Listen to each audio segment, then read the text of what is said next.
જય શ્રી કૃષ્ણ મારા વાલા મિત્રો, સ્વાગત છે તમારું અમારી ચેનલમાં। તો આજે આપણે બનાવીશું બટેટાનું શાક અને પૂરી। અહીં આપણે 3 નંગ બટેટા લઈ લીધા છે, જે આપણે છોલીને સુધારી લઈશું। બટેટા આપણા છોલીને સુધારાઈ ગયા છે। હવે આપણે શાકને વઘારી લઈશું। અહીં પ્રેશર કુકરમાં આપણે 3 મોટા ચમચા જેટલું તેલ ઉમેરશું।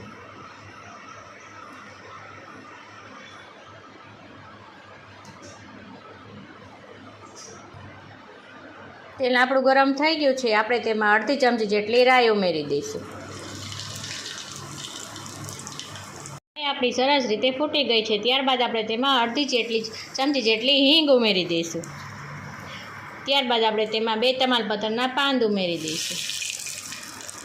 ત્યારબાદ આપણે તેમાં 2 સૂકા મરચાં ઉમેરી દઈશું।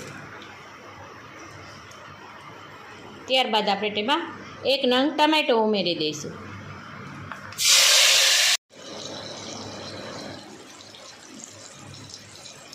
ત્યારબાદ આપણે તેમાં બટેટા ઉમેરી દઈશું।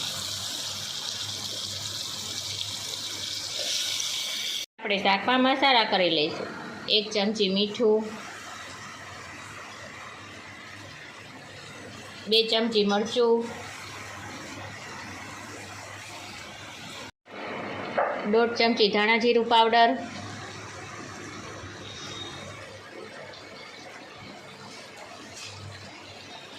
5 ચમચી હળદર। હવે આપણે મસાલાને બરાબર મિક્સ કરી લઈશું।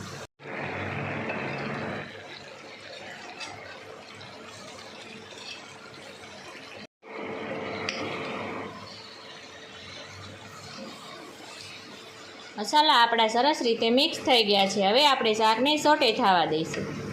મસાલા આપણા બરાબર સોટે થઈ ગયા છે। હવે આપણે તેમાં 3 કપ જેટલું પાણી ઉમેરી દઈશું।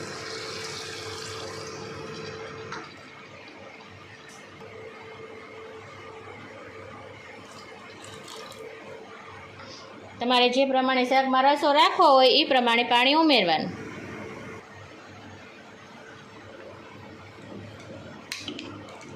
હવે આપણે 4 સીટી લગાવી લઈશું।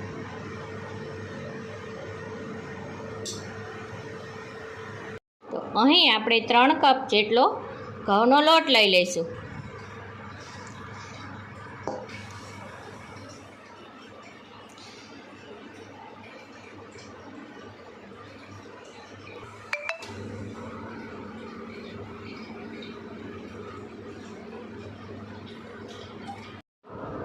તેમાં આપણે 1 ચમચી મીઠું ઉમેરી દઈશું।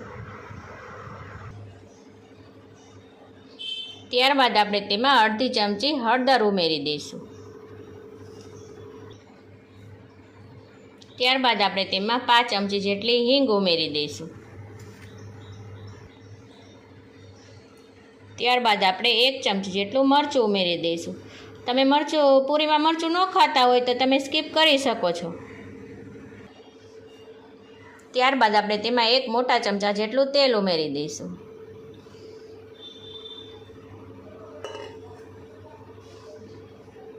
ત્યારબાદ આપણે બધું મિક્સ કરી લોટ બાંધી લઈશું।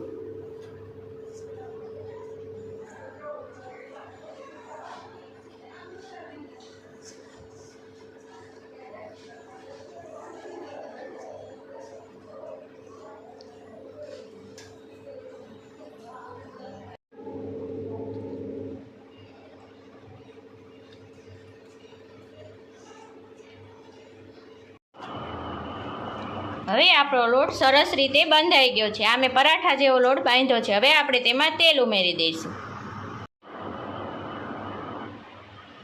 1 નાની ચમચી જેટલું તેલ ઉમેરવાનું। હવે તેને બરાબર મસળી લઈશું। હવે આને આપણે ઢાંકીને રાખી દઈશું।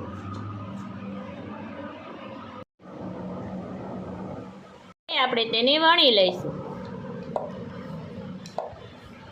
તો આપણી બધી પૂરી આ રીતે સરસ વણાઈ ગઈ છે। હવે આપણે તેને તળી લઈશું। અહીં મેં એક કઢાઈમાં તેલ ગરમ મૂક્યું છે।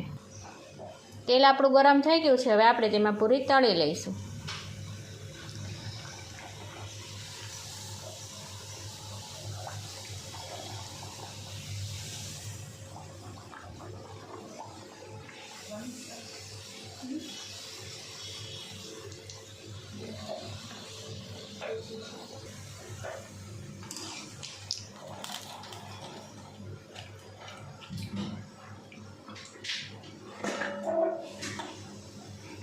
આપણી બધી પૂરી આ રીતે સરસ તળાઈ ગઈ છે.